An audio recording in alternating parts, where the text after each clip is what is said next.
Hey guys, welcome back to my channel. I am here to do a one product review, and the reason I want to do this review is because this is a product that has inundated every feed that I am ever on, whether it be social media, really just social media. Like it will be a sponsored post on Instagram, or it'll be an ad on YouTube before a video. I've seen it pop up on Facebook a ton of times. It's all over the place. And there's lots of claims with this product. So my curiosity got the best of me and I decided to get it and try it out. And this is the Fiera Cosmetics Luxury Concealer. So it comes like this. This has been marketed and touted by reviews as being the best concealer for mature under eyes. It is a cream concealer. It claims to be an anti-aging concealer for women over 40. Let me read some of the claims very quickly. Creaseless concealer specifically made for mature skin. Full coverage for dark circles and dark spots. 3-step brightening complex to visibly reduce dark circles, cream formula, formulated with hyaluronic acid, collagen, and peptides. There are 9 shades available in this. It is currently $16 on sale, and I got the buy 2, get 1 free promo that they have on their website, which gave me the ability to choose what color I think would work best because I honestly was not sure. So I will swatch the 3 colors I ended up getting. I have only tried 2 of them so far. One of them is just gonna be a little too light for me, I can tell. But this is the shade Light, which is the one that I have not used, Neutral Beige, and Sand. So those are the 3 shades that I got. You can tell just by swatching how much of a hydrating emollient formula that this product is. It is also very thick, which you will see in the demo. You do not need much at all. They claim that this can be used as a concealer or an all-over foundation. I have used it as both, which I will get into. It is definitely a dewy, radiant finish. It is paraben-free, cruelty-free, and is said to provide the perfect amount of coverage using only 1/4 of what you would normally use with your current concealer. So we're gonna see if all of those claims are true as we go into this demo. I was very, very curious because again, I have seen nothing but rave reviews about this, and we're gonna see how it worked out for me. So let's go ahead and jump into the demo before I give you my final thoughts. So I have foundation on, obviously, but I have no corrector, no concealer under my eyes, which I think you can tell the darkness that is just inherently there under my eyes at all times. So we're gonna see how well this covers all by itself. And I will cut away to a couple of other ways that I use this, one of which is over a corrector, which is typically how I use concealers, but I wanna see, or I wanna show how much coverage this has all by itself, because probably if you are in the market for a full coverage concealer, it's because you don't want to have to use a corrector underneath. So I'm going to use Neutral Beige, which is the best out of the 3 shades that I showed you in the intro for under my eyes. I did see one of the complaints in the reviews was how hard this was to get out of the container, and it is extremely thick and you really have to squeeze hard to get it out. So you don't need much. That's how much I'm using. And the instructions clearly say to warm it up very well before you apply. So I'm just going to really rub it together between my 2 ring fingers and then take one of them and just pat it directly underneath my eye. And I'm going to try to use my finger itself to continue to blend it out. Because of the formula, I really think using the warmth of your skin is going to be the best way to do this, despite the fact that they sell like a concealer brush, and it is something you can do, and I have done it while testing. But I think to make sure you retain the most amount of coverage, it's good to just use your fingers. So this is with the concealer under the eye, and again, no corrector, and this is without. You can see the moisture that's in the formula. Like it's almost a little dewy under the eye, but looking straight ahead, that is with and without. So you're obviously going to still be able to see some shadow of darkness, but it did cover up. This is a very dewy formula as I think you can see. If you are someone who does not like any kind of dew under their eyes, especially if you're someone who doesn't like to set their under eyes, if they prefer to have a concealer that kind of sets itself and doesn't have a lot of extra luminosity to it, this is not going to be the one you want to go for because it is very apparent how dewy it is. In fact, I'm wearing more of a matte foundation today because I wanted to be able to show the difference between the two finishes. I always set my concealer, so I will be doing that. You will see that when I finish my makeup. But upon the application with no corrector, I find it is less of a super full coverage like it's marketed and more of a medium to slightly full. Now you can build this up, but this is a very thick formula. And despite it obviously thinning out when you warm it, you are going to be layering a pretty thick product on top of each other.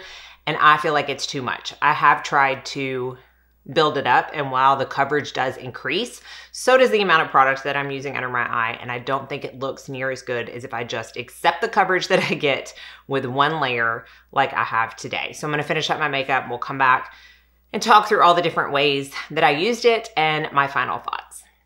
All right, makeup is complete. I don't know if you'll be able to tell, but even though I have powdered this, it still has some dew to it. And it honestly still has a little bit of tack. I did not want to add more powder because I know the level to use under my eyes before it starts looking bad. But especially over here, I feel like you can just really see that dew coming through. So whether or not you powder, it is going to be an illuminating product. I'm not someone who likes a lot of luminosity under my eyes. Now let's talk about how I have used this other than just directly under my eyes with nothing else. As I mentioned, I have used this with a corrector, and you know, the actual finish of it was no different. I used it over my Chantecaille Stilo pen, and again, still some luminosity. The coverage was obviously a little bit higher because it did have that corrector underneath, but if anything, it just made the product look thicker because I had the product underneath. This is something that I really think needs to be used on its own because of the formula and how thick the product is. If you try to mix it with anything else, it's just gonna be too much product. At least that's what I have found. Not only did I use this under my eyes with a corrector that day, but I had a breakout on my face and I put it on top of the breakout because it is also marketed to color hyperpigmentation and blemishes. And to be quite honest, it wouldn't adhere to the breakout. I ended up going back into with my NARS Soft Matte, which has always been my favorite concealer to use on the face for any kind of blemishes or breakouts, and that concealed it. I just felt like there was something on my breakout that repelled the product and it wouldn't really adhere to it. I have also tried this as an all-over foundation because it is marketed on the website to be used as a foundation and concealer in one if you wanted to. So I decided to try it with the color Sand because it's a little more my skin tone, a little bit darker than the neutral beige I used under my eyes. And I obviously had to use quite a bit more product. I thought that it would go a little bit farther than it did. I think I ended up having to put more product on my hand twice. I started using the Fiera concealer brush that came free with my order, but I ended up not using this and I went to something else because this soaked up a lot of product. And I think that's one of the reasons I felt like I had to keep going in and putting more. It just, the way the bristles are, it just soaked up too much. So I ended up going to something else. So when I had this on as only my foundation, I actually filmed a video. It was the Mandelic Acid video that I put up, I think, my last video. It looked good on camera. It actually looked good for like the first couple of hours. I was happy with it. I did feel like maybe it was a little heavy, but again, that's the nature of the product, but it didn't look bad. However, I will insert a picture of how it looked at the end of the day. My pores looked way bigger than they normally do, whether it be right after I apply foundation or at the end of the day. And my biggest issue was how it reacted on my forehead with my bronzer. I didn't even use a cream bronzer on this day. It was a powder bronzer. And if you look at the picture, it completely separated on my forehead, and everything that was put on top of it, the powder and the bronzer, separated as well, and it looked like a patchy mess. Definitely not what I look for in a foundation, so it was a no for me in that as well. My overall thoughts. This is not a horrible product. When I first used it, I thought, you know what? This is very reminiscent to the IT Cosmetics, I think it's Bye Bye Under Eye. I'll put a picture of it. As far as the formula itself, the thickness, the IT Cosmetics is a little bit less thick, but it also has a little bit of that radiance. And it's also something that I feel like more mature women sing the praises about. I don't love it under my eyes. It's a little too heavy. However, I do like it as a foundation.